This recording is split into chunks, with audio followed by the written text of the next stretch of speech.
pasada empezamos un estudio cuyo nombre era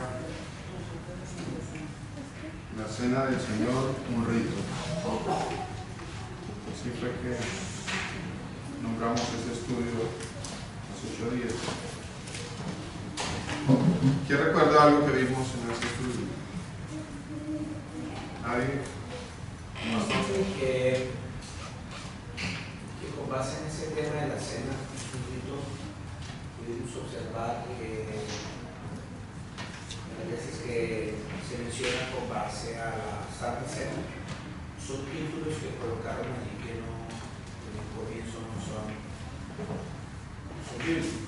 ¿En qué parte de la palabra de Dios aparece la Santa Cena? Mateo 26, 17.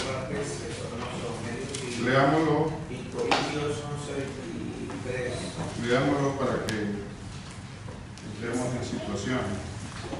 La palabra, la Cena del Señor, ¿sí aparece en la palabra de Dios?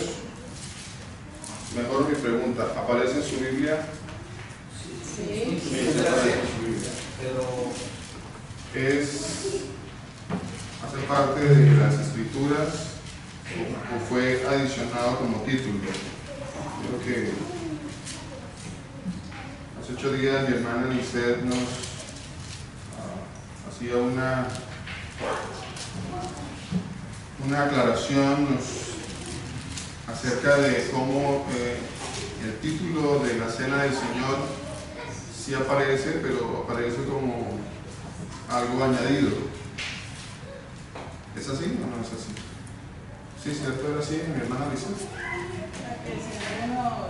Hemos hablado de que los títulos son añadidos y que eso es algo que los hombres han colocado y que en este caso la cena lo tomamos como si fuera de la palabra de Dios y la gente se ha basado en los títulos para hacer la cena del Señor como algo instituido por él, sabiendo que es algo que está adicionado como título, no como pero era algo que él hacía. Buen punto. Es así como encontramos ese título en nuestras versiones en 5 pasajes de la palabra de Dios, ¿correcto? Hay 5 pasajes en los que aparece ese título que no es bíblico, pero ahí aparece. Ahí aparece y realmente causa confusión, ya lo hemos dicho, lo que haya sido añadido, los títulos, que no sé si a la postre o a uno en nuestros días, quizá algunos cuando leen estos textos en la palabra creen que eso está en el original, quizá hoy en día en algunas iglesias, cuando el predicador lee estas escrituras o cuando algún hermano abre la palabra de Dios y lee esto que está allí, seguramente para él esto es una verdad, seguramente para él esto es tomado como un texto bíblico. Me refiero a estos títulos que aparecen allí. O sea, ¿qué estoy queriendo decir? ¿Qué estoy diciendo? No, ¿qué estoy queriendo decir? ¿Qué estoy diciendo? Estoy diciendo y afirmando que esos títulos que aparecen allí por fuera de los versículos son añadidos a la palabra de Dios y por tanto no deberían ser tenidos en cuenta. No deberían ser tenidos en cuenta. No puedo tomar en cuenta un título porque hace parte de lo que el Señor estableció en el libro de Apocalipsis cuando dijo que no se podía añadir nada a la palabra de Dios. No añadirás nada a la palabra de Dios, ni le quitarás nada a la palabra de Dios. Eso hace parte de lo que se añadió. Hace parte. No, pues por tal razón, partiendo de ese principio, no debe ser tenido en cuenta, no puedo tomar eso en cuenta como que es palabra de Dios, porque no lo es. ¿Sí me hago entender lo que estoy hablando? ¿Sí me comprende? Hablando del título. Lo que estoy diciendo. El título. No la lectura, sino el título. El título. Estoy hablando específicamente del título. título que aparece en las escrituras que usted tiene en la mano, el título que aparece en el caso de Mateo 16-26. entre Mateo 16, Mateo 16 y Mateo y 17, usted se va a encontrar un título. Dos ¿Sí? títulos. Dos títulos, bueno, títulos. En muchos pasajes aparecen.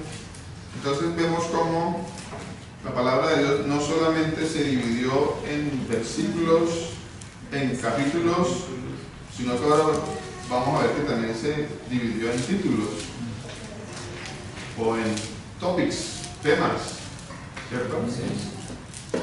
Temas. La palabra de Dios se subdividió en temas. No estoy diciendo que no haya temas dentro de las escrituras, por supuesto que sí hay temas.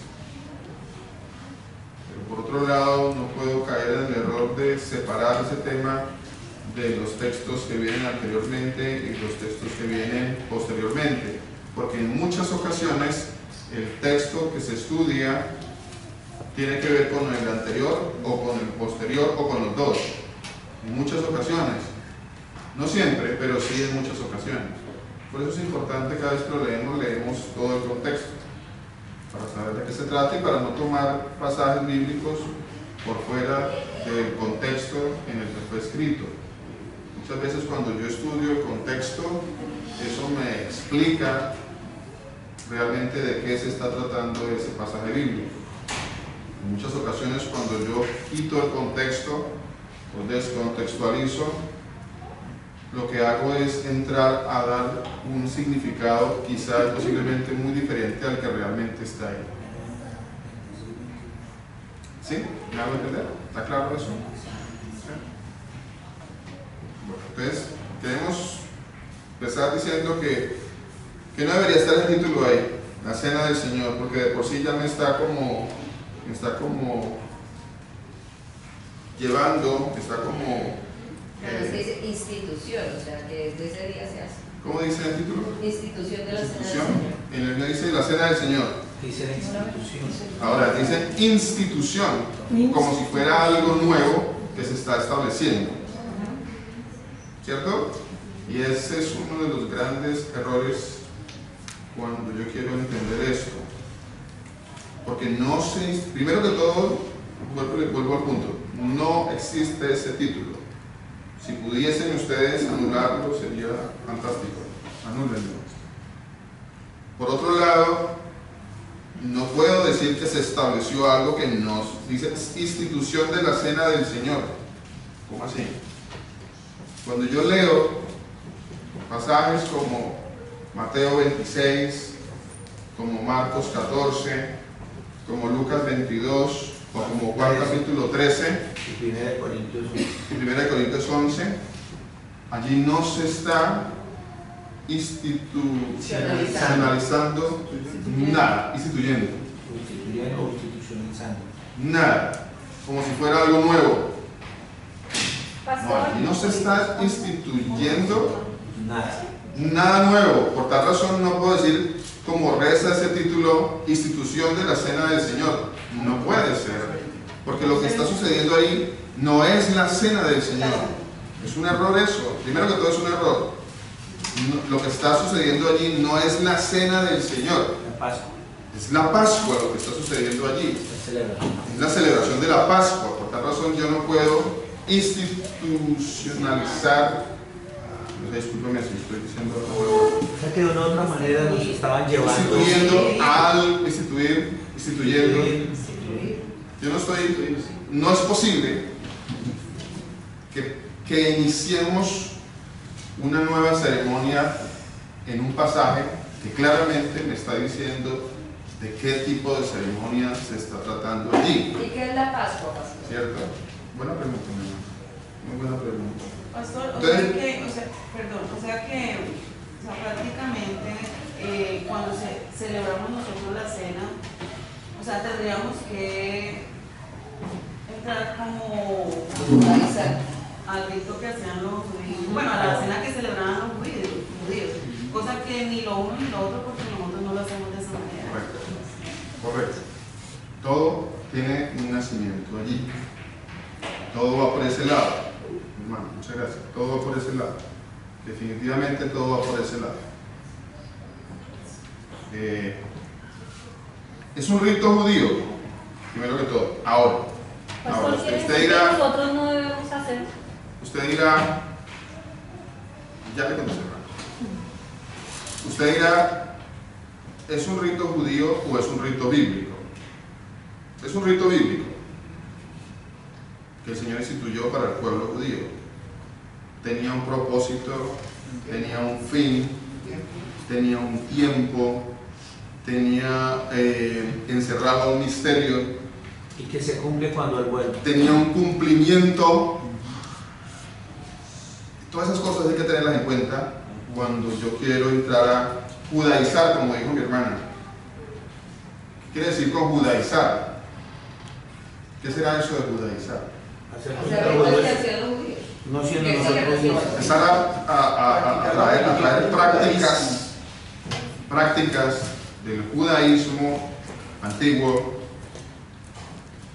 prácticas que en muchas ocasiones no están tampoco en las escrituras, como en muchas ocasiones los judíos, por ejemplo, los judíos, los fariseos, le decían al Señor Jesucristo: ¿por qué tus discípulos no siguen las tradiciones de los ancianos? ¿Sí se acuerdan de ese pasaje? Sí. ¿Sí? Yo lo tengo por acá. Aquí está, Marcos. Usted es un ejemplo de varios. Marcos 7:5. Marcos capítulo 7, versículo 5. Los discípulos le decían, los discípulos no. Bueno, vale la aclaración, no, estos no eran los discípulos. Marcos 7:5. Dice la palabra de Dios: le preguntaron pues los fariseos y los escribas. ¿Quién le preguntaron? Los fariseos y los escribas. ¿Qué le preguntaron al Señor Jesucristo?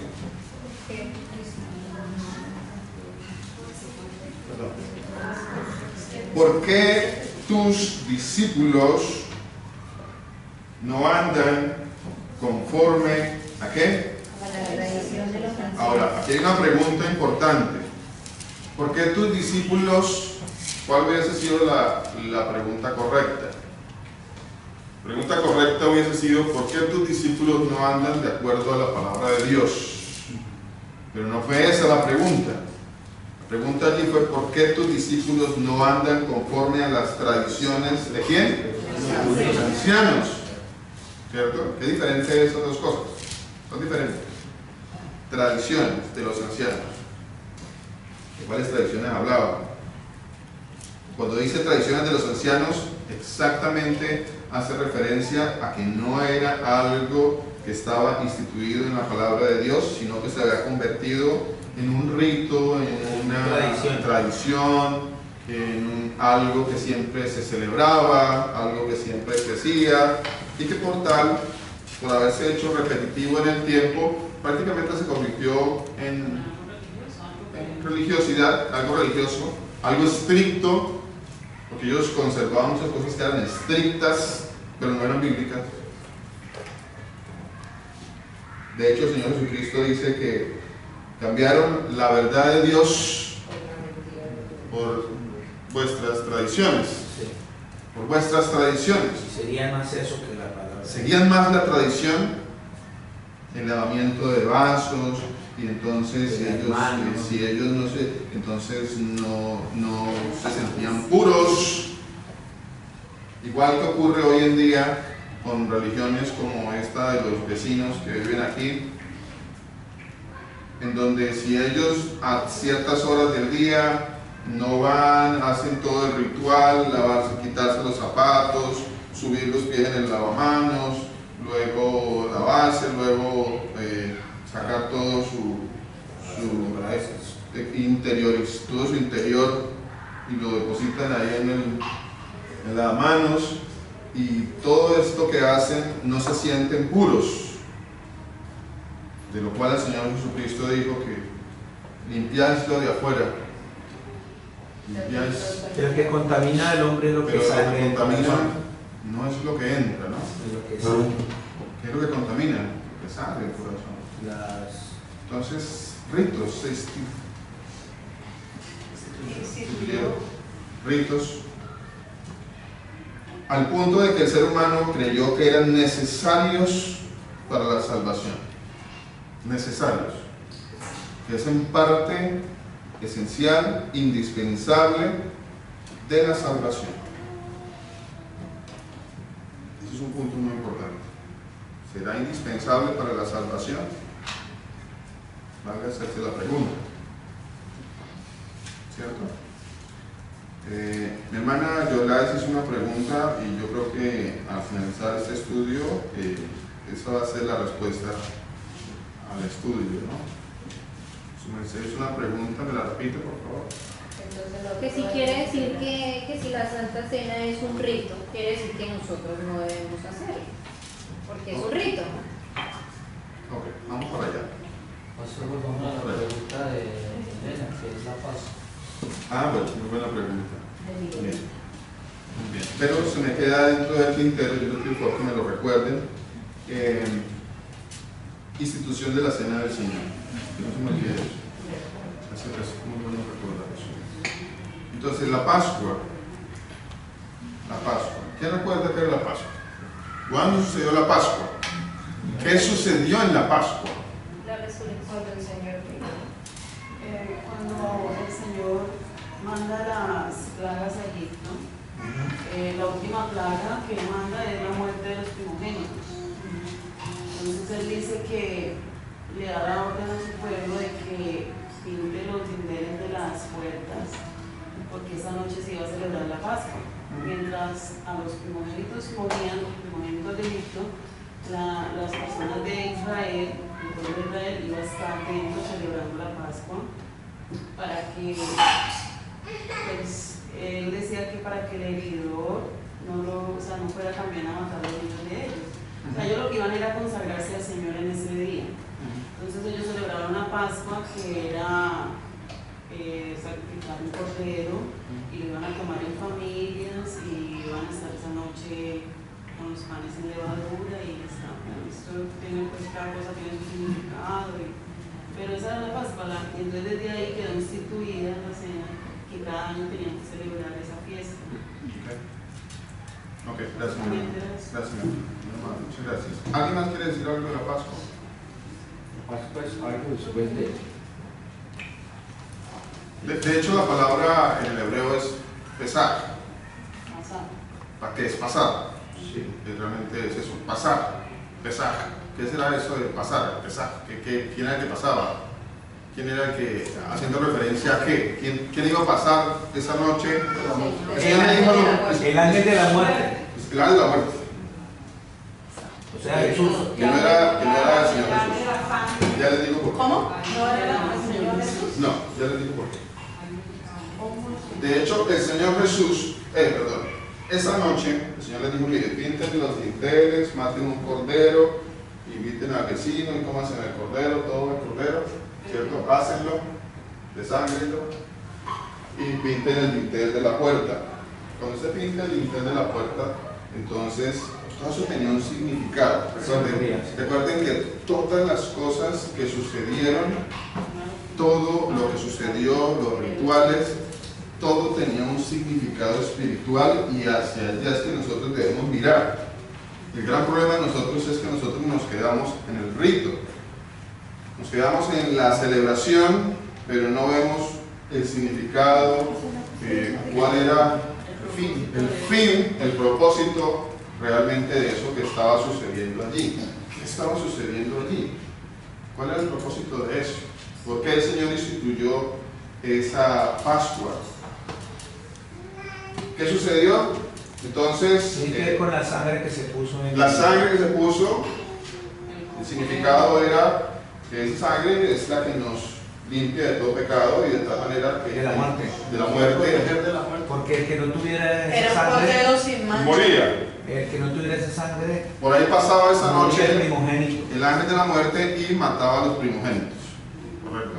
Los primogénitos morían. Recordemos que los primogénitos, niño, el que fuera primogénito, moría. Hasta la de los animales. Hasta de los animales, sí señor. moría. ¿Por orden de quién? Por orden del Señor. Del Señor Jesús. Por orden del Señor Jesús. Él estableció esa orden de ir y matar a todos los primogénitos, que por donde pasara y no estuviera la señal de la sangre en los dinteles, allí pasaba el ángel de la muerte y los iba a matar a los primogénitos. Después de eso, esa fue la causa por la cual los egipcios dejaron ir al pueblo de Dios, ¿cierto? Porque murieron todos sus primogénitos. Porque todos sus primogénitos murieron, desde los animales y de todo niño y de todo primogénito. Y el primogénito del faraón. Inclusive el primogénito del faraón, correcto. Inclusive.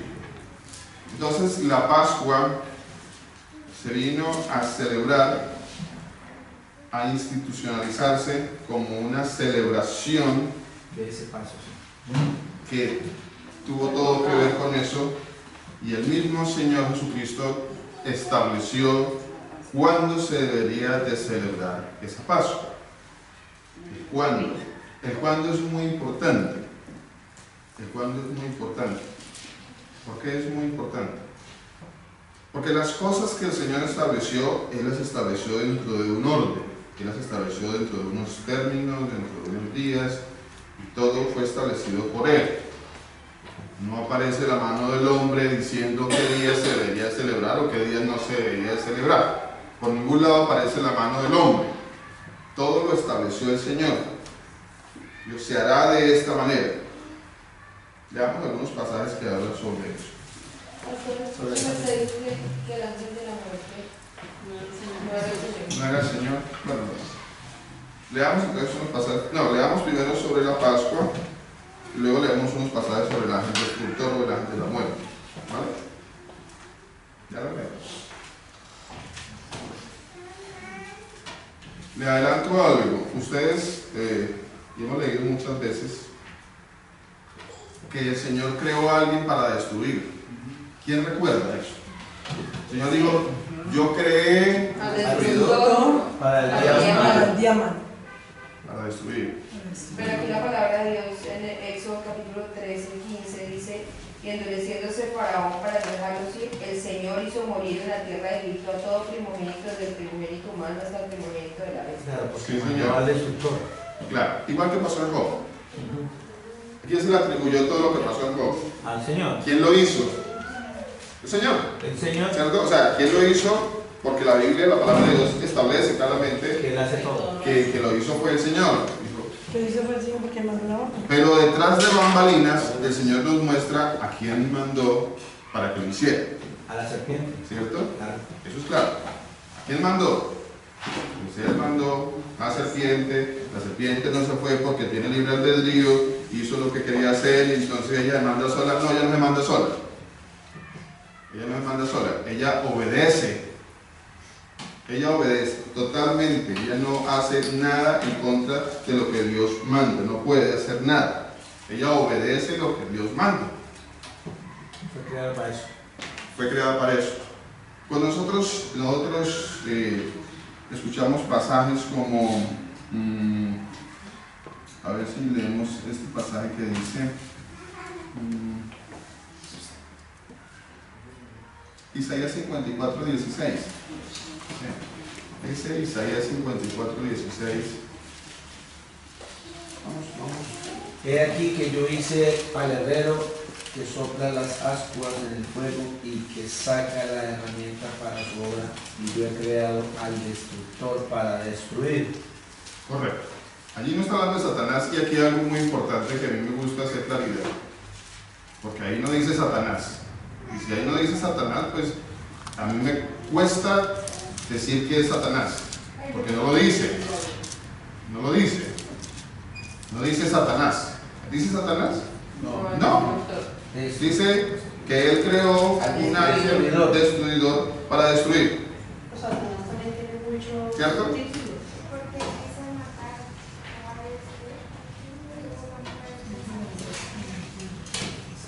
Mi hermana dice algo muy interesante. Cuando uno dice, y usualmente, son frases que uno usa muy repetidamente. Son frases que uno usa muy a menudo. Y uno dice, el ladrón vino para robar, matar y destruir. Pero cuando usted lee el pasaje, ahí está hablando sobre quién. Sobre los falsos profetas. ¿Cierto? Léalo. Ahí dice. Ahí está claro.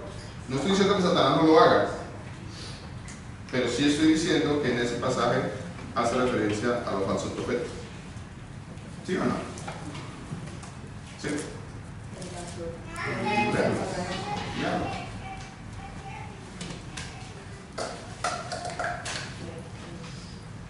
Lo que pasa es que la definición de la maldad prácticamente se conjuga en un personaje. La definición de la maldad se conjuga en Satanás.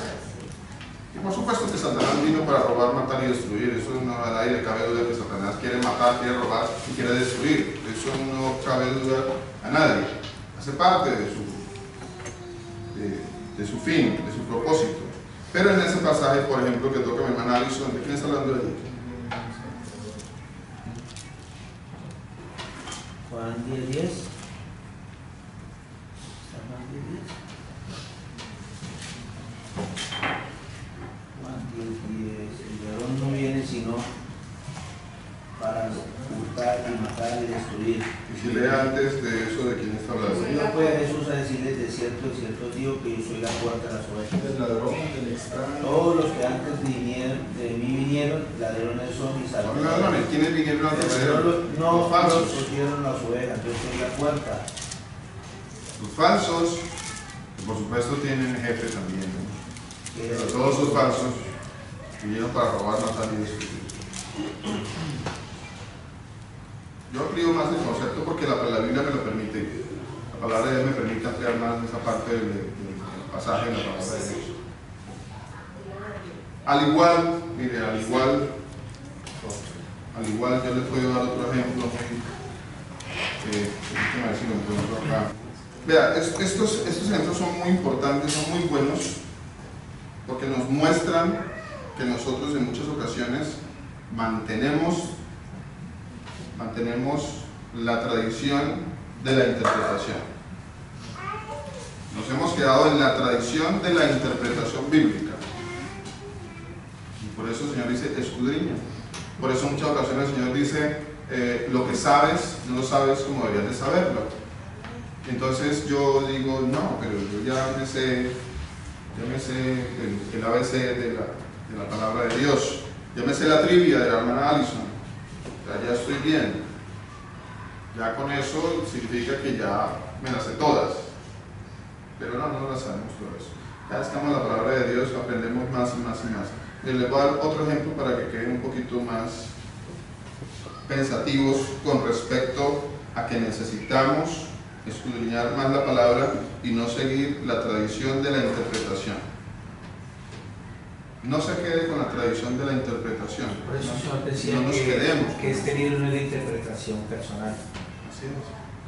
Y muchas, es que tenemos todavía muchas cosas que estamos todavía interpretando a la luz de la tradición cristiana. Muchos. Le voy a dar otro ejemplo.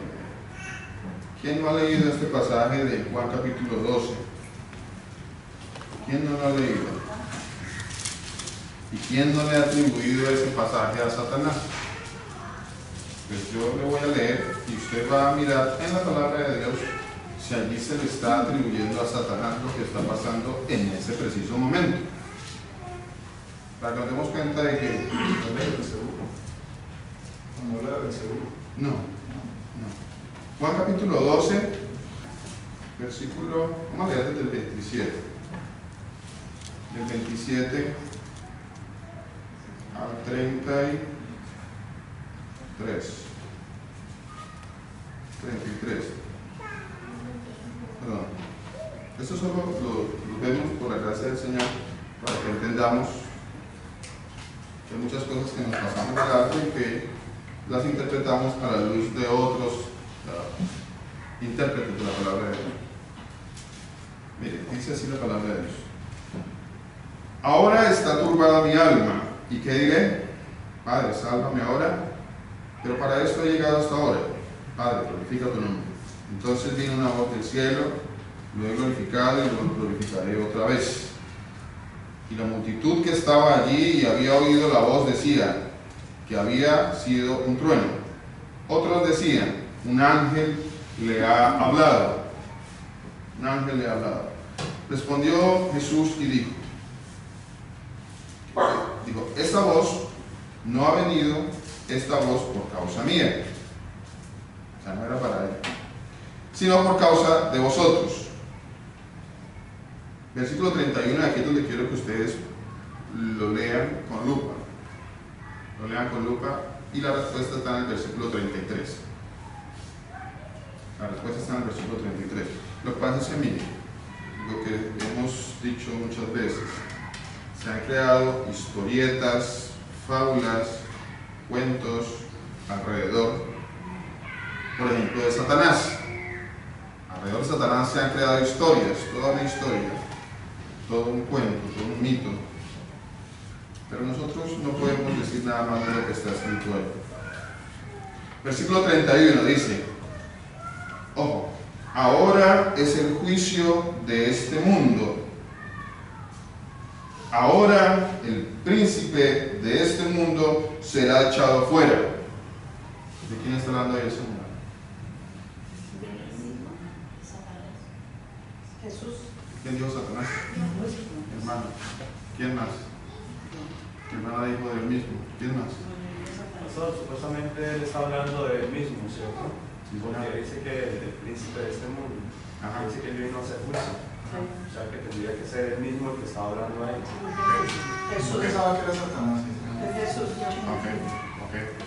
Miremos lo que dice la palabra de Dios, ¿cierto? Porque nos dé claridad la palabra de Dios.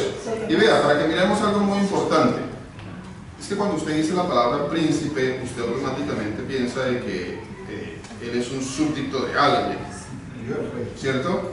Es que hay muchas palabras que nosotros interpretamos en un contexto en español. Muchas veces nosotros interpretamos en castellano y las palabras no fueron escritas en castellano. La palabra de Dios no fue escrita en castellano.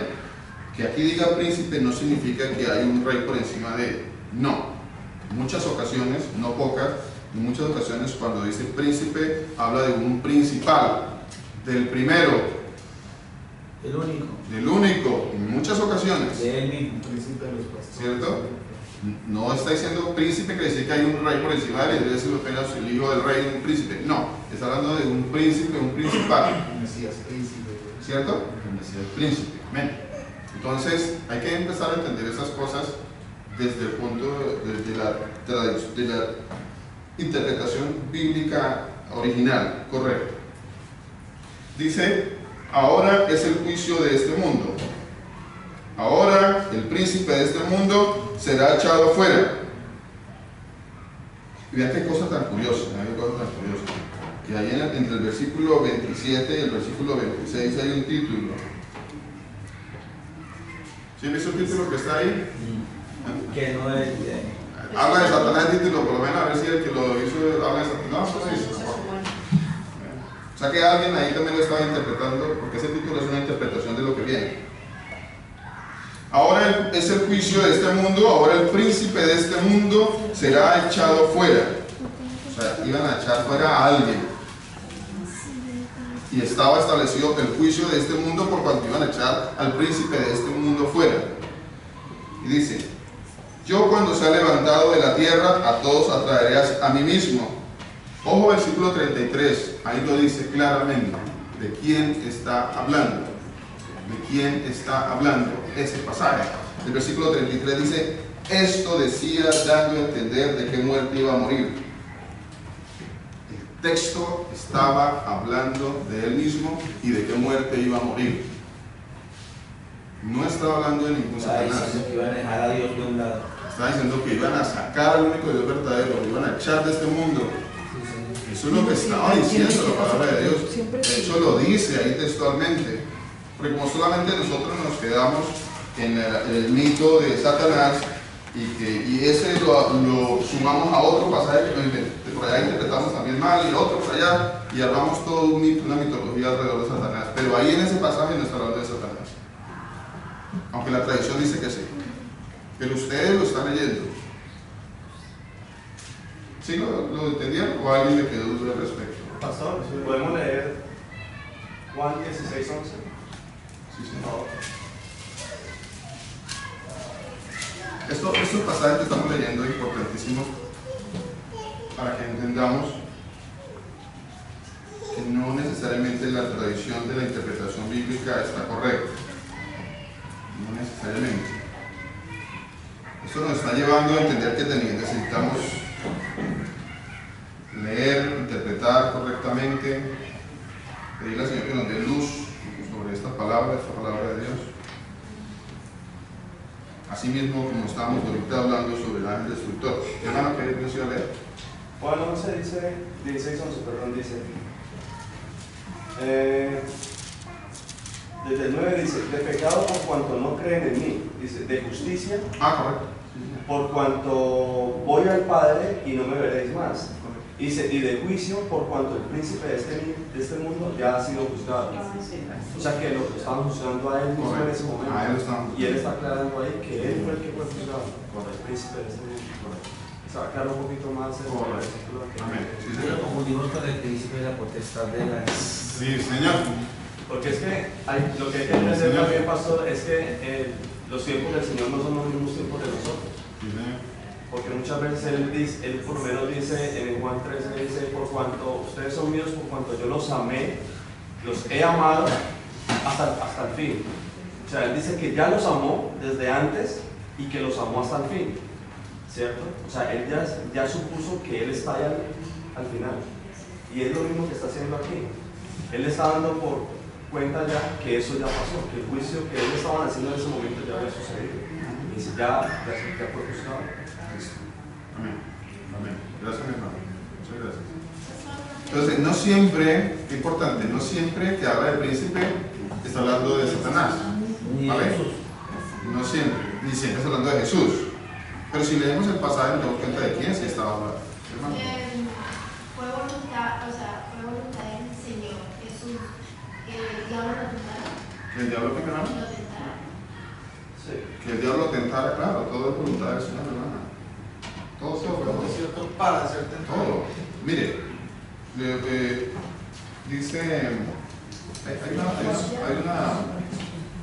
bueno, la pregunta es interesante y siempre viene al caso, porque pues siempre está la duda con respecto a si el diablo obra por su propia cuenta o él obra obedeciendo las órdenes de Dios. Y aquí habría que ver si hay algún ser creado que obre por su propia cuenta. Habría que ver si alguien, incluyendo al mismo Satanás, tiene lo que el mundo llama libre albedrío. Libre albedrío, recuerden que, bueno, de pronto está todavía la duda de si existe el libre albedrío y de si el libre albedrío, Satanás tiene libre albedrío. ¿Cierto? Porque ahí cabe la respuesta. ¿Satanás tiene libre albedrío? Recuerden que la palabra dice que todo fue creado por medio de él y para él, ¿cierto? Si hay libre albedrío, Dios no es soberano. Entonces, cuando el libre albedrío flora, viene bajo cualquier fachada, bajo cualquier potestad, el libre albedrío, como dice el pastor, automáticamente anula la soberanía y la potestad absoluta que tiene el Señor sobre su creación, ¿cierto? Si existe algún evento, recuerda que hasta la misma palabra de Dios dice en el libro de Hechos, no recuerdo ahorita el pasaje, que dice que la muerte de él ya había sido establecida desde antes de la fundación del mundo, ¿sí? ¿Sí lo he leído? Sí, señor. Y si la muerte de él ya había sido establecida antes de la fundación del mundo, eso me lleva a entender que todo estaba dentro de un programa en donde el mismo Satanás hacía parte de ese programa y que todo lo que iba a hacer Satanás estaba bajo la potestad y bajo la misma escritura. Satanás siempre ha hecho todo y ha obedecido lo que el Señor le ha mandado que haga. No existe nada, pero ¿qué puede existir ¿Qué podrá existir que suceda que Dios no mandó? ¿Existirá algún evento, alguna situación, algo que haya sucedido que Dios no mandó? Si existiese eso, automáticamente pues Dios no sería soberano. No habría soberanía absoluta de Dios. No existiría. Si existiera al menos un evento en el mundo, en la historia, que se salió de la voluntad del Señor, pues Dios dejaría de ser soberano. Al menos uno. Al menos uno. La soberanía de Dios es tan importante y es tan absoluta que es muy importante entenderla, de tal manera que yo entiendo de que el mismo Satanás, ya el Señor dejó escrito de que él tiene una condenación, y cuál va a ser su condenación y cómo va a ser su condenación. El lago de fuego. ¿Cierto? Ya eso está establecido, ya está decretado. Es una soberanía absoluta y él hace parte de toda esta soberanía del Señor, de todo lo que ha hecho a través de los tiempos. No hay nada que se haya salido de la mano del Señor. Eso es definitivo, no existe. Por más absurdo que parezca algún evento, sin entrar de pronto en detalles, siempre vienen preguntas que uno dice, no, pero pongámosla en este nivel. Si sucede esto y esto y esto y esto y esto, ahí no estaba Dios. ¿Será que ahí no estaba Dios? Pues el mismo Señor dice que todo, absolutamente todo, Él tiene soberanía en absolutamente todo. Que no hay nada que salga de su soberanía, ¿cierto? Pastor, de hecho, cuando esta situación que ocurre con el Señor Jesús fue porque él mismo le dio la orden a Satanás para que hiciera lo que hizo con el Señor Jesús. Porque si podemos leer Génesis 3:15, dice la palabra de Dios, cuando el Señor le está hablando a la serpiente, ¿no? O sea, a Satanás. Ajá. Y le dice, pondré enemistad entre ti y la mujer. Dice que él mismo pone la enemistad, ¿verdad? Dice, y entre tu simiente y la simiente suya. Sí, la simiente suya. Y dice, esta te herirá en la cabeza y tú le herirás en el calcanear. O sea, además de todo le está dando una orden. Ya el Señor le estaba dando la orden. Sí. La orden. Y aquí es muy importante, no le estaba permitiendo, en el sentido que nosotros a veces lo interpretamos.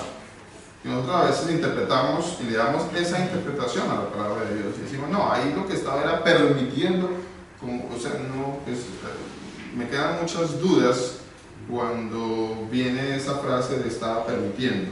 O sea, que tenemos un Dios permisivo, un Dios que pudiendo hacer algo no lo hace.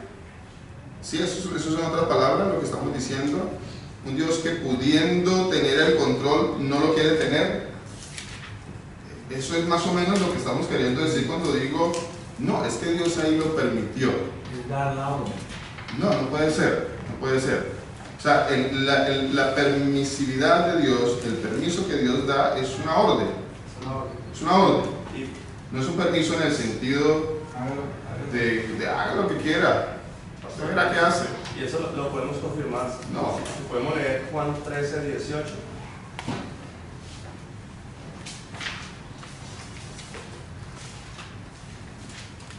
Dice el Señor, Él estaba hablando a los discípulos en ese momento, ¿no? Juan 13:18. Sí, Juan 13:18. Dice la palabra, dice, no hablo de todos vosotros, yo sé a quién he elegido. ¿Sí? ¿Quién es? Ya, yo sé a quién he elegido, dice. ¿Quién es él? Ok, yo sé a quiénes he elegido. Mas para que se cumpla la escritura, lo que él ya había dicho desde el principio, la orden que él había mandado desde allá. Dice, el que come pan conmigo, levantó contra mí su calcañar.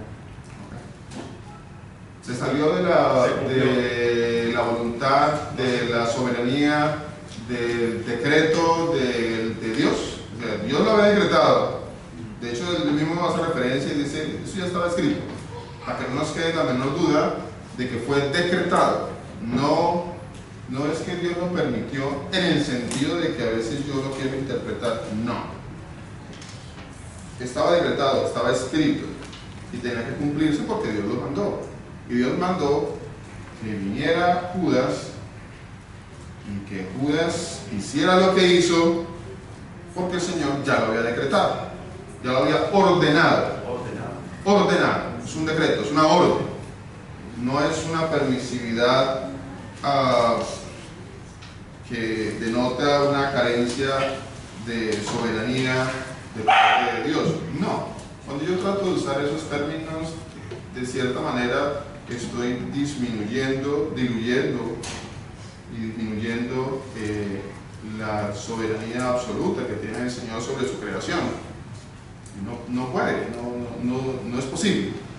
No es posible. Dios es soberano absolutamente en toda su creación, ya sea en el mismo Satanás, ya sea en Judas, ya sea lo que cada uno de los seres que Él creó ha hecho y hará. Todo, absolutamente todo, está dentro del orden que Dios estableció. No hay nada que se salga de él. Por más absurdo que parezca, porque pues si vienen cosas absurdas a mi cabeza y digo, no, pero esta no es posible, esta no tiene sentido, esta no está imposible que Dios haya ordenado esto. No es imposible. No es imposible. Más adelante en el servicio quizá leeremos de pronto algún pasaje donde Dios ordenó inclusive que estrellaran a los niños y que violaran a las mujeres. Y usted dirá, no puede ser, por Dios, eso es absurdo. Está establecido y está decretado de parte de Dios. Está decretado. Una orden de parte de Dios. Parece absurdo, pero es bíblico. Es bíblico. Quizá lo vamos a leer en el servicio que viene en la voluntad del Señor. Hace parte de esa enseñanza. Sí, la hermana, la pregunta. Sí, quedamos. Entonces, Fernandito lee el Génesis, dice que a la mujer y pondré enemistad entre ti. Eso ocurre es por la desobediencia, ¿verdad? Que el Señor pone enemistad entre la mujer y entre su simiente. Dice ahí. ¿Cómo es desobediencia? Si miramos la palabra de Dios, mi hermana, aún la desobediencia fue decretada por el Señor. ¿Sí? Claro, aún la desobediencia fue decretada por el Señor. No podemos hablar de la desobediencia como algo por fuera de la soberanía y el decreto de Dios, porque dice que Él encerró a toda la humanidad en desobediencia. Romanos 11, 32. Y está escrito, dice que Él encerró a toda la humanidad en desobediencia. O sea, sujetó a todos, absolutamente todos, sujetó en desobediencia. Aún la desobediencia de la que usted hace referencia, porque sí, por supuesto, o sea, ¿para dónde voy yo? Para que vayamos más profundamente en cuanto a si eso que sucedió, quizás Dios no tenía nada que ver porque hizo parte de la desobediencia. Por supuesto que hizo parte de la desobediencia, pero aún la desobediencia fue decretada por el Señor y hasta en eso el Señor quiere hacer claridad. ¿Ven? Aún la desobediencia. ¿Sí? ¿Lo encontraron? ¿Pasaje? 11:32. Aún la desobediencia, es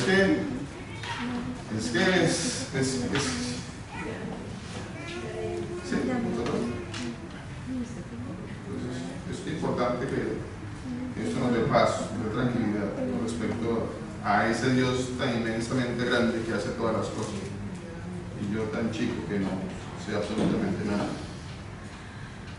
Bueno, ¿otra pregunta? No. Estamos haciendo también referencia como parte de la pregunta de la Pascua acerca del ángel destructor. Entonces yo le voy a leer los pasajes de la palabra de Dios con respecto al ángel destructor. Ya leímos Isaías 50. Isaías 54:16. Mire, Isaías 54:16 dice: He aquí, yo hice al herrero que sopla las ascuas en el fuego y que saca la herramienta para su obra. Y yo he creado, y ahí aparece no lo copié, desafortunadamente no copié el término en hebreo que está allí, que es el mismo. Cuando investigué todos los pasajes que hablaban sobre el ángel destructor, me llevó a ese pasaje, me dio mucha luz, porque me llevó al pasaje de Isaías, donde el Señor dice que Él creó un ser para destruir, un ángel destructor. Al destruidor para Destruidor. De hecho, cuando ustedes lean algunos pasajes sobre el final de los tiempos, se van a dar cuenta que van a venir dos ángeles destructores. ¿Cierto? ¿Sí lo han visto? Son y fueron creados con esa capacidad y esa potestad. Porque la mala tradición llama los 4 minutos de la Apocalipsis. El Señor los creó para destruir. Y vienen con ese fin, y vienen con ese propósito, y vienen a cumplir las órdenes que Dios dio. Dice, vamos a leer un pasaje sobre el ángel destructor. Miren. Leamos Éxodo capítulo 12, versículo 23. Dice así. Éxodo 12, 23. Dice así la palabra de Dios. Pues el Señor pasará para herir a los egipcios. Y claro, usted dice es el Señor, y efectivamente que lo es. Efectivamente que sí lo es el Señor el que pasa para herir a los egipcios. Yo pasaré. Y cuando vea la sangre en el dintel, estoy haciendo referencia a la Pascua, cuando vea la sangre en el dintel y en los dos postes de la puerta, el Señor pasará de largo aquella puerta. Disculpe. Y no permitirá que el ángel destructor entre en vuestras casas para heriros. ¿Sí? Interesante, ¿no? Está diciendo que es él, pero que está hablando de otro. Pero pues ahí con él. Está afirmando que es soberano. Es soberano. Él es el que destruye, pero lo va a mandar a otro. Correcto. Así es. Porque el otro no puede hacer nada sin su mandato. Así es.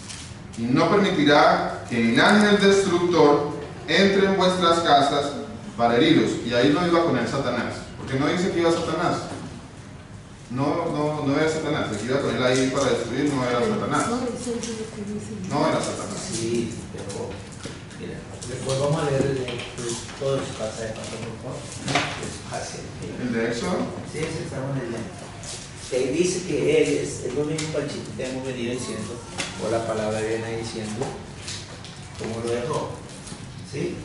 Dios fue el que permitió, pero el que lo hizo fue Satanás.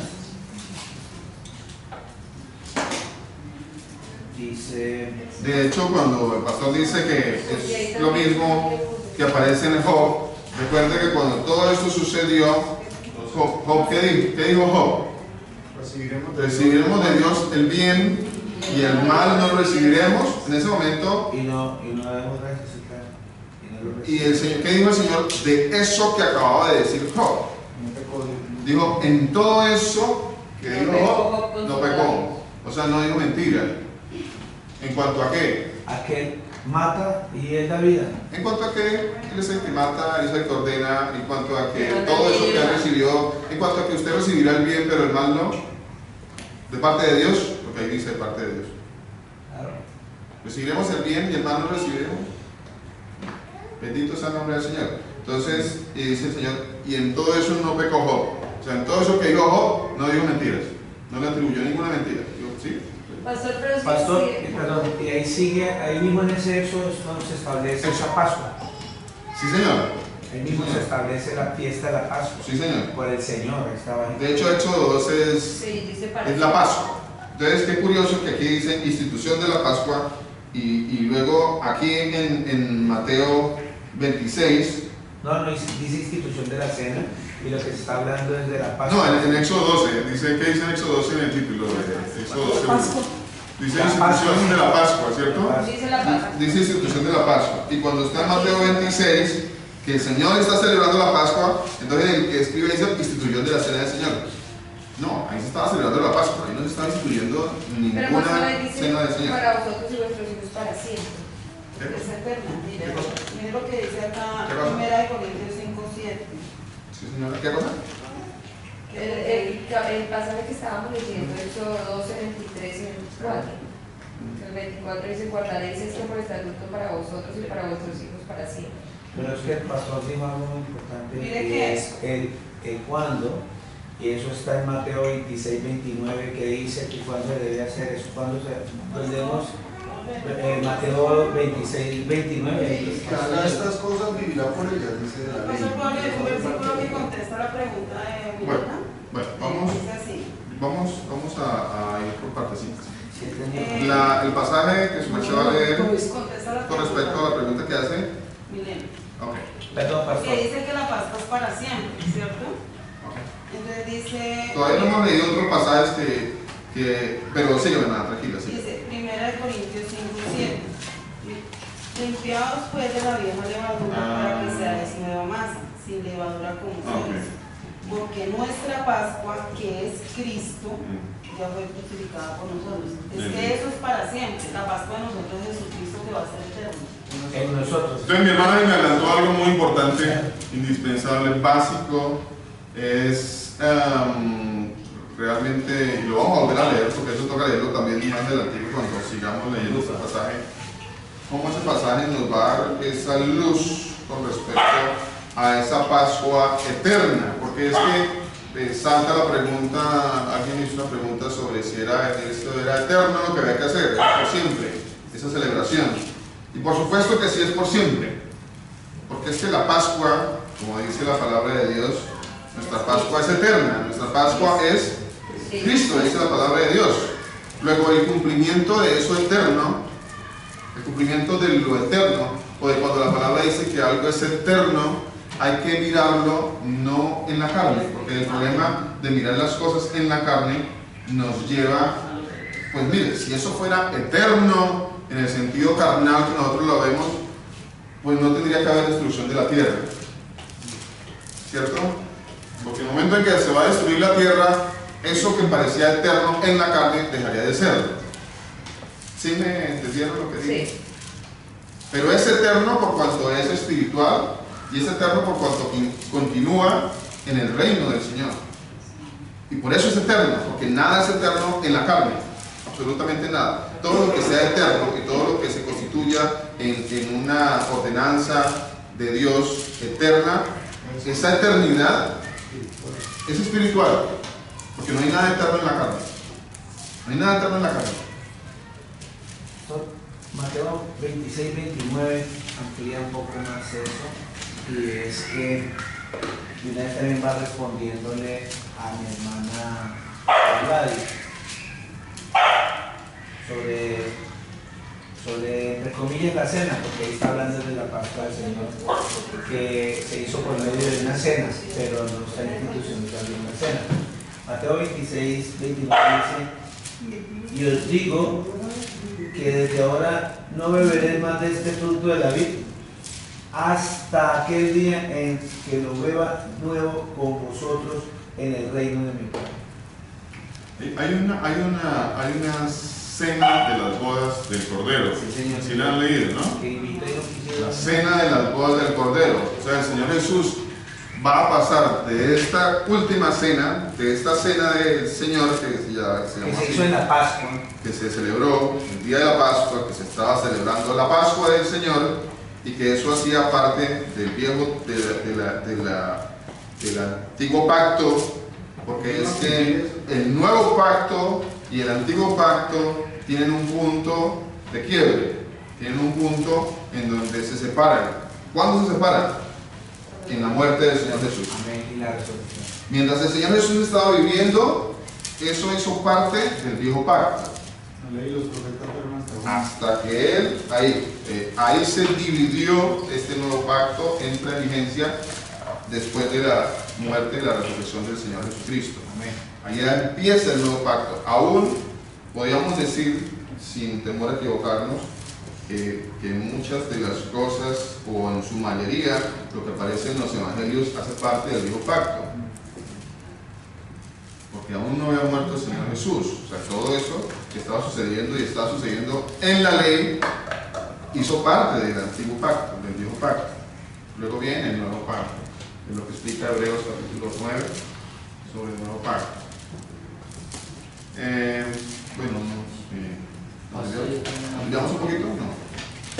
Porque preguntaba yo acerca de explicar a la Pascua, porque usted también había dicho que hay un tiempo. Yo según lo que yo entiendo, Bueno. usted decía de la sangre de los bueyes y tiene un tiempo, entonces el tiempo era hasta la muerte del último cordero sin mancha. Hasta ahí es que se debería celebrar la Pascua. Ya después de la muerte ya no se celebra hasta la venida de algo así más o menos. Sí, señor, había un tiempo, un cumplimiento, había una profecía detrás de eso, era un acto, una fiesta profética de algo. O sea, eso de poner la sangre en los dinteles era un acto profético a algo que iba a suceder. Se hacía desde Egipto hasta la muerte del Señor Jesús. Ya de ahí para allá no se debe realizar hasta que vuelva. De hecho, cuando usted mira en las escrituras, la muerte de un cordero viene desde Abel, ¿cierto? Abel. De hecho, la muerte de un cordero, que simbolizaba la Pascua también, viene cuando el mismo Señor Jesucristo sacrifica unos animales y viste y los reviste a Adán y a Eva, o sea, venía inclusive de Adán y Eva. Él mata al cordero y ese cordero tipificaba, por supuesto, esa muerte. Pero ahí no se celebraba ninguna Pascua. No. Empezó a celebrar desde Egipto. De hecho, no se celebraba, por ejemplo, el día de reposo, aunque el Señor desde ahí, Él reposó en el día séptimo, ¿cierto? Pero se vino a institucionalizar mucho después, exacto, mucho después, se vino a hacer un rito, una ordenanza del Señor. Fue una ordenanza del Señor. Ahora, salta la pregunta, ¿y si fue una ordenanza del Señor, por qué, en qué momento paró? ¿Cierto? ¿En dónde eso dejó de ser? Si el Señor lo había ordenado. ¿En qué momento? Ya no se sigue. ¿Por qué no se sigue? Bueno, esas preguntas las dejamos ahí pendientes. Estamos hablando sobre el ángel destructor. No hemos terminado de hablar del ángel destructor. ¿Alguien más tiene una pregunta? ¿No? ¿Hermano Raúl tiene una pregunta? No, hay un versículo de Segunda de Reyes que explica que el Señor envía el ángel de la muerte para acabar con los asirios. 185.000. ¿Cuánto mató? 185.000. Y pues es un envío del Señor. Muy bueno, muy buenas cosas, mi hermano. Muchas gracias. Muchas gracias. Entonces, mire, todo el capítulo 12 del libro de Éxodo habla sobre la Pascua. No lo leemos porque si no, aquí nos alargaríamos mucho. Pero todo el capítulo 12 habla sobre la Pascua. Y en esa Pascua sucedió eso. Sucedió que el ángel de la muerte pasó.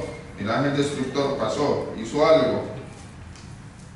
Pasará por aquella puerta y no permitirá que el ángel destructor entre en vuestras casas para heriros. ¿Quién no permitirá? El Señor.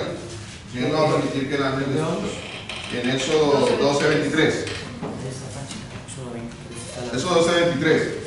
En el libro de segunda carta de Samuel, en el capítulo 24, en el versículo 16, hermana Alison, ahorita tenía una pregunta.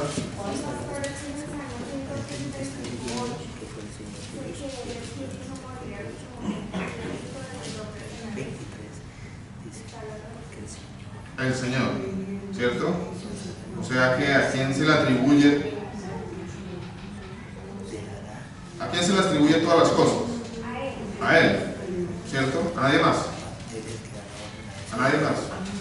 De igual manera, cuando asimismo hay ángeles que el Señor manda para que te protejan, de la misma manera, porque la palabra dice que ¿cierto? Uno no le ora al ángel para darle gracias, porque uno no le atribuye al ángel la protección que usted recibió. Como muchos hacen ahora. O sí, muchos hacen, muchos le oran a los ángeles y hacen un montón de oraciones, oración al ángel de mi guarda y todas las cosas. Pero no porque aunque el ángel está cumpliendo las órdenes del Señor y le está guardando, se le atribuye completamente al Señor esa bendición, esa defensa, o lo que le haya pasado que vino a través de un ángel. ¿Se le atribuye a quién? Al Señor. Usted ora y le dice: gracias, Señor, por haberme salvado. Porque la honra y la gloria es para Él. Y la gloria es para el Señor. Usted no dice: gracias, Angelito, por haberme sacado de este problema. No. ¿Sí? De la misma manera, la una y la otra son del Señor, se le atribuye al Señor. Entonces, 2 Samuel 24:16 dice: y cuando el ángel extendió su mano sobre Jerusalén, vea, cuando yo le estoy nombrando estos pasajes, y ustedes los pueden anotar, pueden ir a la concordancia del hebreo, que está allí, y se pueden dar cuenta de que es el mismo ángel, la misma palabra que se usó para ese ángel. Tiene un nombre específico, discúlpeme, no lo tomé, no lo anoté y no se los puedo dar, pero es el mismo. Entonces, este mismo personaje apareció en Samuel, en segunda carta de Samuel 24:16, dice: cuando el ángel, ¿cuál ángel? El mismo que aparece en Éxodo 12:23, apareció también aquí en Samuel. Se los voy a mostrar. Dice: y cuando el ángel extendió su mano sobre Jerusalén para destruirla, el Señor se arrepintió de aquel mal y dijo al ángel que destruía el pueblo, o sea, el ángel destructor: basta ahora, detén tu mano. Y el ángel del Señor, que en este caso no es el Señor Jesús, porque en muchas ocasiones cuando habla la palabra de ángel del Señor, o en alguna versión dice el ángel de Jehová, hace referencia al Señor Jesús. En este caso no, el texto me lo muestra, dice: y el ángel del Señor estaba junto, ¿dónde voy? Basta ahora, detén tu mano. ¿Quién le dio la orden a quién? El Señor Jesús le dio la orden al ángel destructor. Le dijo: basta ahora, detén tu mano. Y el ángel del Señor estaba junto a la era de Arauna Jebuseo. O sea, obedeció la orden del Señor. Pero el ángel era un ángel destructor, el mismo que aparece en Éxodo, el mismo que aparece en 1 Crónicas 21:15. Vamos a 1 Crónicas, eso lo leímos. Aquí también va a aparecer, ¿verdad? Y lo voy a mostrar. El mismo ángel, que no es el diablo, este destructor que Dios creó para destruir, no es el diablo. Es este mismo ángel que aparece acá. Dice: y envió, Primera de Crónicas 21:15-16. La misma connotación de los dos ángeles que bajaron a destruir con el Señor Sodoma y Gomorra. Por supuesto, pastor. Sí, señor. Por supuesto que sí. Y bueno, y Abraham, ¿qué le dijo al Señor Jesús? Dijo: destruirás. ¿Cierto? Y el que fue destruido fue el otro. Gracias, pastor. Porque Abraham creía y tenía fe que Él es el soberano. Era el soberano. Sin embargo, le dijo: destruirás, Señor. Allá, otros iban allá adelante. Otros ya fueron allá a destruir. Interesante, vamos a buscar eso. No lo he buscado. Crónicas, primera de Crónicas 21:15, dice: y envió el Señor el ángel a Jerusalén para destruirla. Ese creo que es el pasaje paralelo a la de Samuel, la que acabamos de leer de Samuel. Y envió el Señor el ángel a Jerusalén para destruirla. Pero cuando él estaba destruyendo, miró el Señor y se arrepintió de aquel mal, y dijo al ángel que destruía: basta ya, detén tu mano. El ángel del Señor estaba junto a la era de Ornán Jebuseo, y alzando David sus ojos, vio al ángel del Señor que estaba entre el cielo y la tierra con una espada desnuda en su mano, extendida contra Jerusalén. Entonces David y los ancianos se postraron sobre sus rostros, cubiertos de cilicio. El ángel iba a ir a acabar con la ciudad, y a David le permitió el Señor ver que el ángel estaba ahí para destruir, pero el Señor lo detuvo.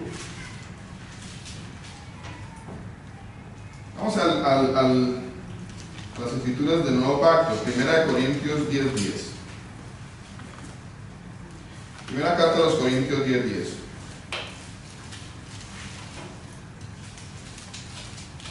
ya aparece ese personaje de lo que sucedió ahí atrás. Dice, no murmuréis como algunos de ellos murmuraron. ¿Y perecieron por quién? Por el destructor. ¿Por cuál destructor? Por el destructor. Lo mismo aparece en Hebreos 11:28. Dice, pues el mismo que lo más, es la misma, es la concordancia con Éxodo 12, 23. sí señor.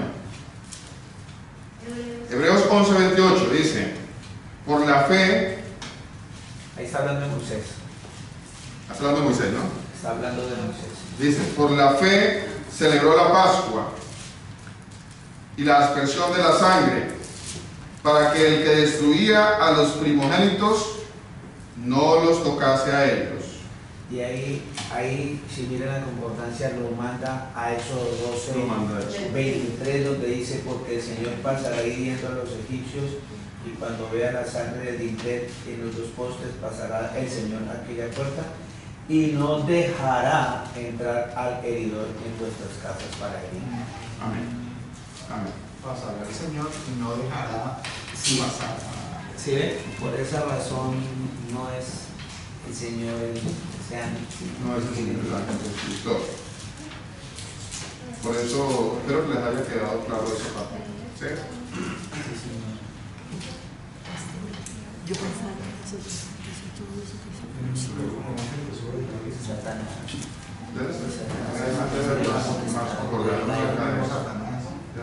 No.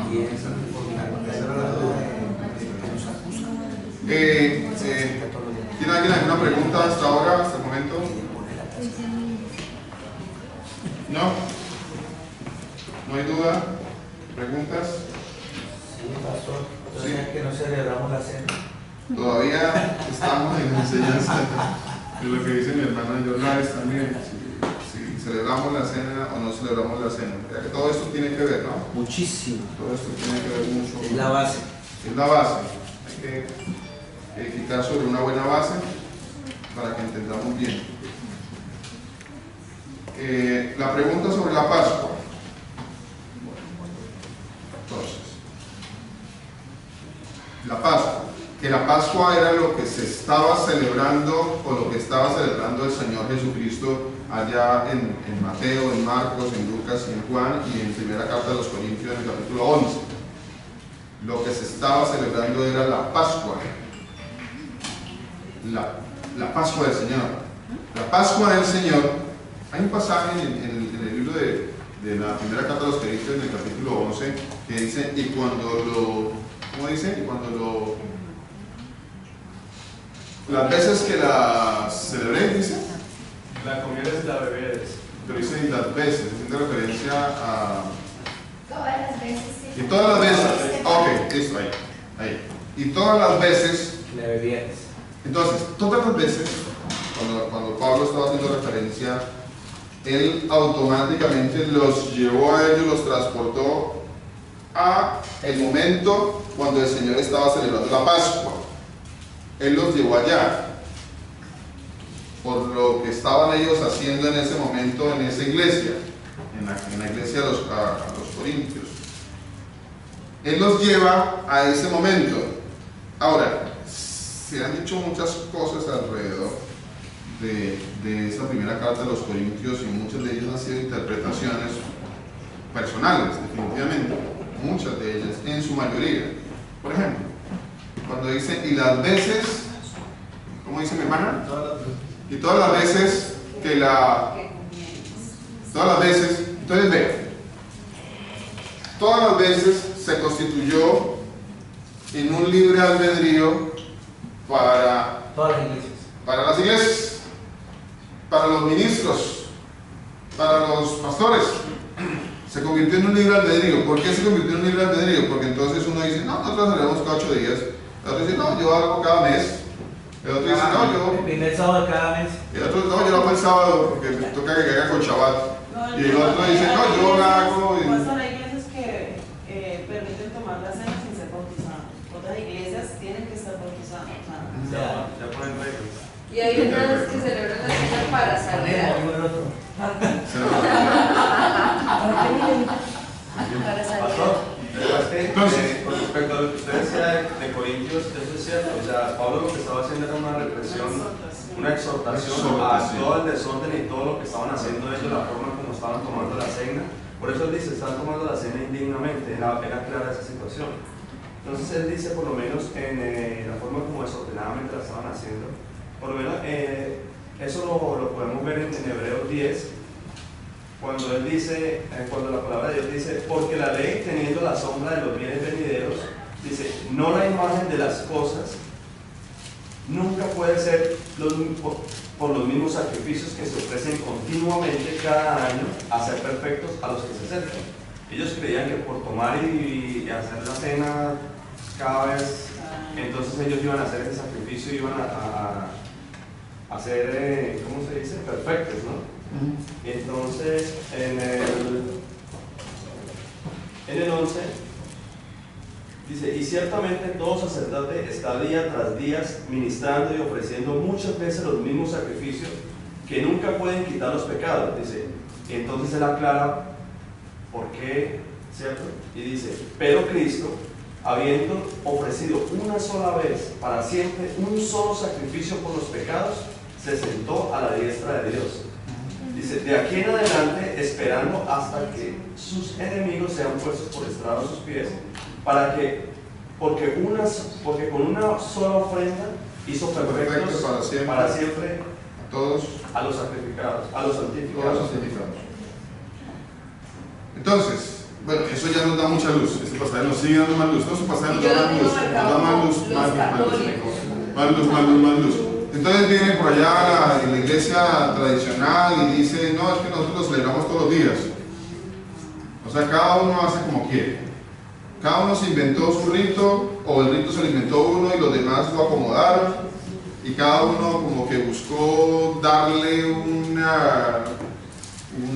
contexto cristianizado. De pronto cada iglesia lo quiso hacer de alguna forma, otros lo quieren hacer de otra para que sea un poquito más bíblico, entre comillas. Y entonces, no, porque si no lo podemos hacer como los católicos, porque los católicos hacen todos los días, nosotros lo hacemos al mes.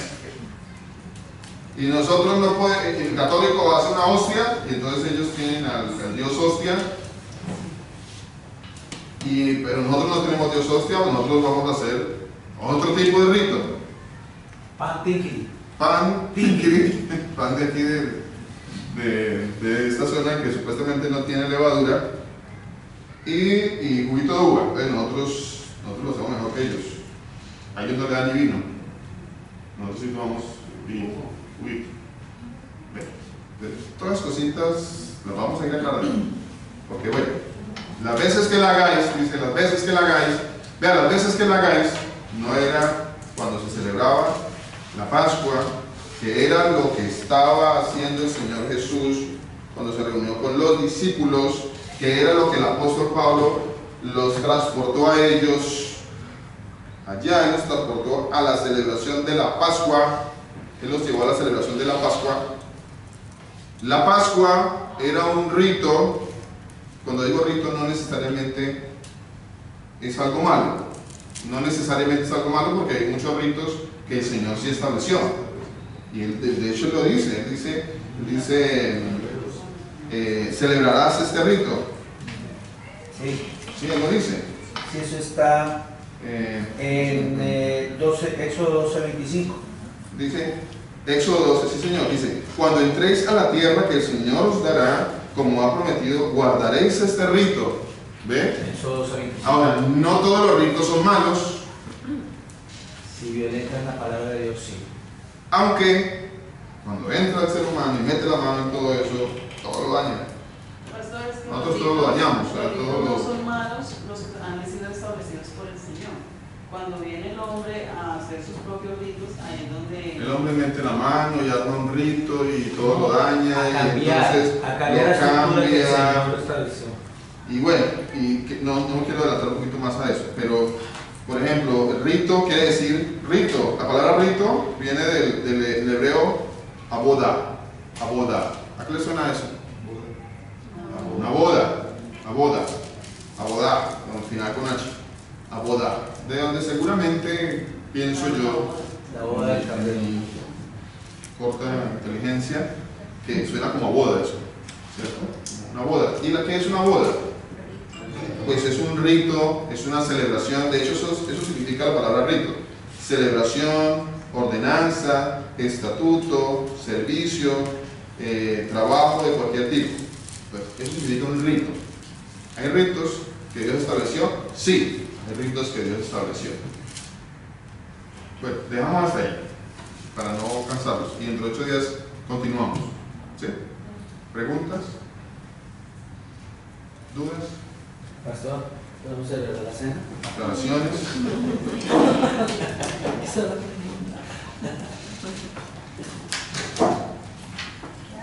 ¿No? ¿No hay preguntas?